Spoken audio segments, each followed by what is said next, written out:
الله الرحمن الرحيم وآت ذا القربى حقه والمسكين ورکه رشتہ دارو ته حقوق داغي او غریبانانو ته وابن السبیل او دلاری مسافرو ته ولا تبذر تبذیرا او اسراف کون کی مجوڑेगे ان المبذرین كانوا اخوان الشیاطین بشکا اسراف کون کی د شیطان درونه دي وكان الشیطان لربه کفورا او بشکا شیطان د الله ناشکر دی وإما تعرضن عنهم ابتغاء رحمة من ربك او کچری تاسو د یو کس نه اعراض وکې چې تاسو تلاش کوئ رحمت در خپل ترجوها او امید می فقل لهم قولا میسورا پس اغتو کې خبر نرما ولا تجعل يدك مغلولة الى عنقك مجوړه ولا سن خپل تړلې پسټ پوري ولا تبسطها كل البسط او میډیر کلا ووا فتقعد چکینی پخپل ملومن ملامت کړی شوی محسورا پیمانا ان ربك يبسط الرزق لمن يشاء ويقدر بشک الله پاک فراخی کوونکی دی رزق لره چاله چې خوښ او کمی انه كان بعباده خبيرا بصيرا بشک الله پاک پخپل بندگانو باندې خبردار دی او لیدونکي دی سورہ بنی اسرائیل کی الله پاک دی وخت کې د حقوق العباد خبره کوي مونږ ویلیو چې په سورہ بنی اسرائیل کې د حقوق العباد په اړه کې ډېر احکامات راغلي دي چې الله وی ته په معاشره کې ژوند څنګه تیرې او د معاشرې په ژوند باندې به ته الله ته څنګه نږدې کېږي نو په هغې کې الله پاک وی د دې نه مخکې د مور پلار حقوق ذکر شو چې هغه ډېر زیات نږدې وو اوس د هغې نه پس د نږدې بندګانو حقوق ذکر کېږي چې هغه رشته دار دي هغه رشته دار که ستا هغه فرعي دي او که اصلي دي که هغه ستا د پلار د طرف نه دي که هغه ستا د کور والا د طرف نه دي او که هغه ستا د چم ګاونډ خلک دی دا ټول په دې کې رال الله پاک وی ته د هغې حقوق ادا کا د هغې حق څه دی ړومبنی حق یې دا دی د رشته دار د ګاونډي او د کلي والا د محتاجه په تا باندې ړومبنی حق دا دی چې که ته صاحب نصابي او زکات وباسي نو دا زکات ړومبنی حق ستا د رشته دار دی بیا د رشته دار نه پس که هغه رشته دار دپاره ته د کلي نه بار وباسي نو وباسلی شي لیکن د غیر رشتہ دار د پاره ته د کلی نه بار نشي وباسلی دی او دوست د پاره د کلی نه بار نشي وباسلی ځکه چې اسلامی نظام او د اسلامی اصول او قانون داري چې زکات بتل اول نه خپل رشتہ دار لې ورکي که رشتہ دار د داسې یي چې هغه د زکات ورکو نور د سره یا استا هغه رشتہ دار پوره دی نو بیا خپل ګاونډي له ورکا د ګاونډي نه پس بیا محله بیا د محلې نه پس کلی د کلی نه پس خار او بیا د هغې نه بار الله پاک صحابو ته پیغمبر صلی الله علیه وسلم ویلو چې الله پاک وی چې کم یو حق تاسو هغه د رشتہ دار ادا کړئ نو په هغې کې تاسو ته ډبل ثواب ملوي چې ته په هغه باندې خیر خیرات عشر زکات یا داسې بل څه هغه سره لاس وکړي نو یو حق د هغه د انسانیت شو بل د خپلولی شو نو تا ته به ډبل ثواب ملو شو پیغمبر علیه السلام به صحابو ته وی چې تاسو کله یو امداد کول غواړئ د الله پاک په نسبت باندې خرچه کول غواړئ یا د الله پاک په نسبت باندې تاسو یو بل عمل کول غواړئ نو لاول نه تاسو خپل رشتہ دار مخې ته کړئ ځکه چې په رشتہ دار کې به تاسو ته ډبل فایده او هغه ډبل فایده داره چې یو به هغه د انسان د حقي او دویم به د رشتہ دارۍ د حقي نو تاسو ته به دوه فایدې ملاویږي او پیغمبر علیه السلام وی الحق للقریب زیات حقدار نږدې بنده لري نو دغه نږدې بنده که ستا ګاونډي نو په ډبل ثواب شو که ستا دا چې کوم دی نو ستا خپل نی نو بیا د ده دا مکروه خبره ده چې ته بیا هغه پردی سړی پرېږدي او لرې ترې نه لړ شي صرف د رشته دار دپاره لرې تللی شي نو الله پاک دلته موږ دا خبره واضحه کړه چې وآت ذا القربى حقه والمسکین تو ادا کا حق د خپلوانو او بیا پس د هغې نه د غریبانانو و ابن سبیل او بیا د لارې د مسافرو کله چې حضرت عائشه بی بی په هغې باندې الزام ولګېده نو په هغې کې د حضرت ابوبکر صدیق خوریم شاملو او د هغه خوري او داسې انسانو چې هغه له به حضرت ابوبکر صدیق خیر زکات ورکو نو هغه په هغې کې شامل و چې یاره هغه هم د منافقانو په خبرو کې راغی نو ابوبکر صدیق اراده وکړه چې آینده دپاره به زه خیر زکات دله نه ورکوم که هر چا پې وي نو زما د خورۍ مې څنګه ووي ده سره ماما دا لور معلومه نه وه الله پاک د هغې په باره کې احکامات راولېږل چې نه صاحب وسعت خلک دی خپلې ذاتي مسلې باندې د الله پاک حق د خپلوانو نه نه اړوي د خپلې زیات حقدار دی په دې وجه باندې د خپل بنده سره د الله پاک چې کوم حق د سره مقرر کړی دی ول خپل حق ورکوي د خپل ذاتي مسلې هغه د الله پاک په حقوقو کې نه راولي نو په دې وجه باندې حضرت ابوبکر صدیق سره د دې نه چړې تېره بدو هغه له به هغه زکات هم ورکو او هغه له به عشر هم ورکو ولې الله پاک ته خپل انسانان ډیر نږدې دي خو دا نږدېوالی د انسانانو په منځ کې بس راځي په دې رشتو باندې راځي چې د بنده رشتې قایمې شي او رشتې قایمول غواړي نو هغې به یو بل سره د مینې کار کوي او د مینې کار هغې حاصلېږي چې کله ته د هغې یو احتیاج دی او هغه برابر کړي الله پاک وایي لیکن ولا تبذر تبذیرا اسراف به نه کوي د دې اسانه معنه داره ولا تبذر تبذیرا تبذیر ویلی شي اسراف ته او اسراف څه ته ویلی شي اسراف دې ته نه وایي چې ته به یو سړي باندې خپل ټول مال حال او یا په کروڑونو روپۍ باندې خرچه کړي نه اسراف دې ته وایي چې ته په فضول ځای کې ولګې او موږ به یو اسان مثال ووایو ته چې کوم دی نو ته نسوار والی یا سګرټ والی دا فضول دي دا ستا د زندګۍ ضرورت نه دی دا دې نسوارو سګرټو نه بغیر هم ته وخت تېرولی شي په دې باندې دا پیسې لګول الله پاک وایي ان المبذرین کانوا اخوان الشیاطین په دې باندې چې څوک پیسې لګي دا د شیطان لوڼې دي دا د شیطان ملګري دي چې هغې اسراف کوي دا د ده د زندګۍ ضرورت نه دی او د په زوره باندې دا د ده ضرورت جوړ کړی دی کله چې د علي رضی الله تعالی عنه نه پس د خلافت مسله راله چېرې پس د دې نه خو پکار دا دي چې د ده په اولاد کې څوک بادشاه شي امیر معاویه رضی الله تعالی عنه هغه وخت کې په اسلامي دنیا کې د علي رضی الله تعالی عنه چې څومره خلافت او پای کې زیات کمانډ د هغه ځکه چې علي رضی الله عنه هغه له ډېر اختیارات ورکړي او په هغه اختیاراتو کې د هغه اثر رسوخ د علي رضی الله تعالی عنه نه سوی و نو هغه حضرت حسن ته دا پیغام راولېږو چې که چېرې ته ما د بادشاهت پرېږدې خلافت پرېږدې ځکه چې ستا په وجه باندې به موږ ته مسلې جوړې شي ته انونې تا څوک نه پېژني تا صرف په دې پېژني دا د پیغمبر نوسې دی او بادشاه ما پېژني زما کنټرول او کمانډ سیوا دی زه به تاله د بادشاه هغه تنخوا در کوم خو ته زما په لاس بیعت وکړه او ورته وایي ټیک ده دا څه مسله ده بس صحیح ده چې په دې باندې اسلامي سلطنت روغېږي بس صحیح ده نو هغه به د هغه وخت د پیسو مطابق 1,00,000 روپۍ چې 1,00,000 دراهم ورته ویلی شي حضرت حسن رضی الله تعالی عنه له مقرر کړي چې دا به د تنخواه دا به د ماهانه میلاوي بس د بادشاه تنخواه به درته میلاویږي او بادشاه به ځي نو چې کله به میاشت کې لا 3-4 ورځې پاتې وي حضرت حسن رضی الله تعالی عنه سره به 1,00,000 درهمو کې یوم پاتې نو اب هغه ته بیا خط ولیږو چې مال خپله تنخواه راولېږه داسې ډېرې مودې پورې وچلېده حضرت امیر معاویه هغه ته خط راولېږو چې ګوره حضرت حسن تا ته کوم دی نو زه 1,00,000 درهمه در ولېږم د بادشاه تنخواه راته در ولېږم ته یې میاشت هم نه کې حالانکې ته د هغه هستۍ وسیع چې اب خلکو ته د کفایت شعارۍ حکم کو اب همیشه دپاره د اسراف نه د بچ کېدو حکم کو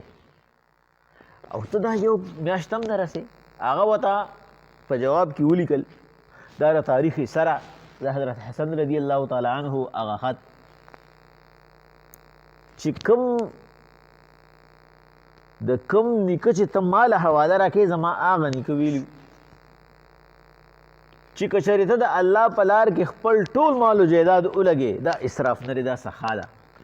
او که چېرې ته په فضولیاتو کې 1 درهم هم ولګې دا اسراف دی نو ته خو بادشاه یې تا سره خو د اسلامي فوج او د اسلامي حکومت غمي او ما سره د اسلامي حکومت د غریبانانو غمي ما ته پکې دوره نه پاتې کېږي چې زه پکې د خپل کور خرچه وچلوم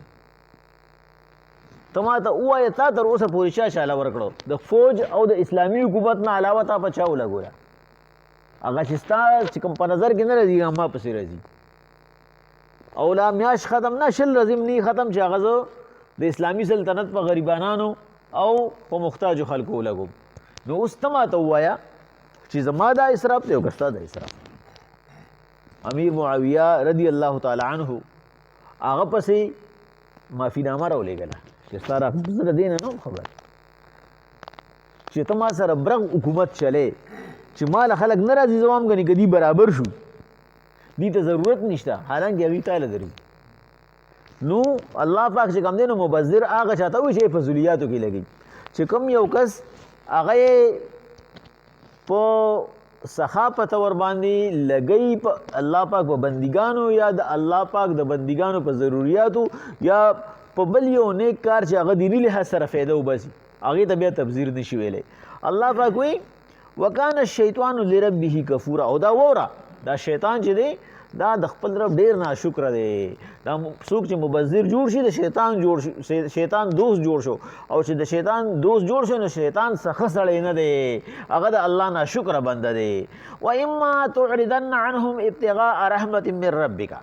کچرې ته اعراض وکړې د دغه فقیر نه د دغه محتاج نه د دغه حاجتمند نه ضرورتمند نه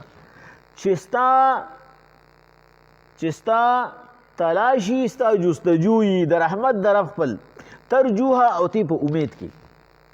ته وایې بھائی ډېرو لږو ورځو کې چې کوم دی نو ما ته پیسې را روانې دي زما به اجاره راشي زما به د دوکان اوبرایي راوځي زما به چې کوم دی نو د دې شیز نه پیسې راوځي د دې نه به راوځي د دې نه به راوځي نو فقل لهم قولا میسورا هغه ته نرمه خبره وکړه ته وایې دې وخت کې مې جیب خالي دی دې وخت کې مې لاس کې څه نشته ته یو هفته پس راشه هفته پس به انشاءالله چې الله پاک ماله دوره سره کړي چې ستا به پکې ضرورت حل کما الله پاک وایي چې ما ته دغه غوښتونکي بنده دومره ګران دی ځکه چې دا غوښتنه چې دا زما صفت دی چې یو بنده زما نه غواړي او ما هغه بنده تا ته ودرو چې ستا نه وغواړي نو که چېرې ستا دا امیدي و اما تعرضن عنهم که چېرې ته مخ اړی د هغه نه خو اراده دې صحیح ابتغاء ته تلاش کوې رحمتا من ربک رحمت د رب خپل ترجوها او ستا امید وي ته د الله پاک د رحمت پته مې او ستا مکمل امیدي چې ډېر زر به زما لاسو ته پیسې راشي نو فقل لهم قولا میسورا نرمه خبره ورسره وکړه چې دې وخت کې را سره نشته او لږې ورځې پس راشه ستا ضرورت به زه حل کما خو راټې ما زورې ما هغه ته خبرې مه کوه ولا تجعل یدک معلولة فی عنقک او ای انسانه ته دا خپل لاس په دې سټ پورې تړم ما چې دې جیب ته نه راښکته کېږي شومتوب مه کوه بخل مکوا ولا تبسطها كل البسط او می مکمل طور باندې خوروا چې بس د ځان د پاره د بچو د پاره پکې څه نه پرې دی او بس په یو په بل باندې نولې د الله بل راکې نولې خو اسراف نه کې د په دین باندې خرچه کې د الله په بندګانو خرچه کې خو ځان ته پکې څه نه پرې دی مغلولة كل البسط په مکمل ګلاول سره فتقعد چې په خپله باندې بیا شي ته کښېنې ته ملومن ملامته کړی شوی محصوره او خپیمانه چې بیا دې په خپله ضرورتي کور کې د بچو ضرورتي ستا ضرورتي او ته بیا خپیمانه یې چېرې که څه ناسم یې دې ځان ته پرېښو نو ښه به یعنې اسلام هغه موږ له د څه د میانه روۍ د اعتدال درس راکوي په هر یو څیز کې چې کوم دی نو خیر الامور اوساطها پیغمبر صلی الله علیه وسلم وایي د ټولو نه ښکلې لاره او کارونه هغه درمیانه کارونه دي په هر یو کار کې اعتدال وکړه په عبادت کې هم اعتدال وکړه مه دومره ډېر کوه چې ستړی شي پې مه دومره کم کوه چې الله پاک یې قبول نه کړي بلکې درمیانه طریقه اختیار کړه چې څومره ته په شوق او ذوق باندې کولی شي څومره اوږد ته په شوق او ذوق باندې کولی شي هغه شانتې وکړه تلاوت کې چې څومره ته په شوق او ذوق باندې یو رکو ویلی شي دوه رکو ویلی شي آیات ویلی شي هغه کوه د دې نه سیوا په ځان باندې بوج مږ ده پیغمبر علیه السلام په باره کې دا آیات نازل شوی دی ولا تجعل یدک نوالی تر دې معلومه محظوره پورې چې یو زنانه راله او هغې د پیغمبر علیه السلام د کپړې وغوښتې پیغمبر علیه السلام سره هغه وخت کې سیوا کپړې نه وي صرف چې کومې پتن موجودې وي هغه وي پیغمبر صلی الله علیه وسلم کمیس وباسي بیبي لی ورکوي دې لی ورکړه چې دا په خپل ضرورت ترسره او پیغمبر علیه السلام په دې امید کې چې څوک به تحفه راولي نو بس هغه تحفه ډالۍ چې کومه ده هغه به چې کوم دی نو په هغه به زه زیبتن کړم او بس به لمونځ وکړم د لمونځ ټیم شو بلال رضی الله تعالی عنه د بار نه اوازونه کول د مونږ ټیم دی د مونږ ټیم دی پیغمبر علیه الصلاۃ والسلام د ډیر حیا د وجنه مونږ له نشو راوته ځکه چې کمیس نو بد دغه یو کمیس او هغه پیغمبر صلی الله علیه وسلم خیراتی ورکو چې هغه وخت کې اغوسته کمیسو او ډالې رانله د الله پاک وکي یو خاص مقصد الله پاک وته آیات نازل کو اے پیغمبر علیه الصلاۃ والسلام ولا تجعل يدك مغلوله الى عنقك مکمل تور باندې د ورکړې نه منکیږم ما ولا تبسطها كل البسط او مکمل لاسونه مغوزوا فتقعد ملوما محسورا چې په خپل باندې بیا ملامت شي او په خپل باندې بیا پیمانه شي چې بیا پکې فرض منځبستانه پاتې کیږي نو ولی ان ربک یبسط الرزق لمن یشاء ويقدر دا مالدارو له غریبون د الله بلس کی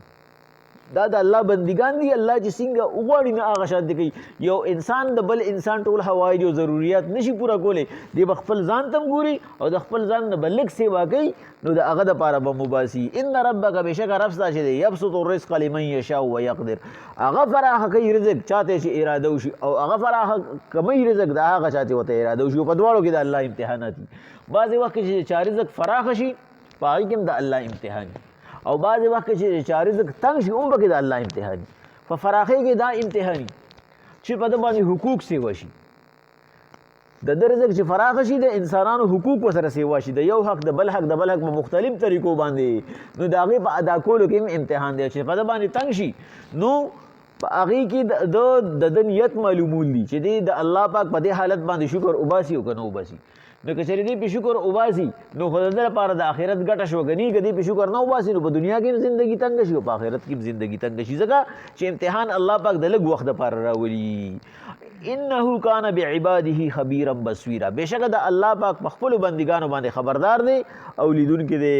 د الله پاک بنده څه کوي او په دې وخت کې د هغه څه پوزیشن دی الله پاک ته پته را انسان صرف په خپل وس باندې پړ دی نو چې څومره الله پاک دته حکم کړی دی د هغه حکم مطابق دله چلیدل پکار دی یعنې زموږ د پښتنو خبره خپل صادر سره خپې وضول پکار دی د دې نه ځان باندې سوایي کار نه دی پکار بسم الله الرحمن الرحیم وآت ذا القربى حقه والمسکین وابن السبیل ورکې خپلوانو ته حقوق د هغو غریبانانو ته او د لارې مسافرو ته ولا تبذر تبذیرا اسراف کوونکي مه جوړیږئ ان المبذرین کانوا اخوان الشیاطین ځکه اسراف کوونکي د شیطان وروڼه دي وکان الشیطان لربه کفورا او بېشکه شیطان د رب نه شکره دی و اما تعرضن عنهم او کچرې تاسو د چانه اعراض وکئ چې ورکړه وله اونکې ابتغاء رحمت من ربک خو تلاش کوئ د رحمت در خپل ترجوها او امیدم یي فقل لهم قولا میسورا نو وکئ ورته خبره نرمه ولا تجعل يدك مغلولة الى عنقك او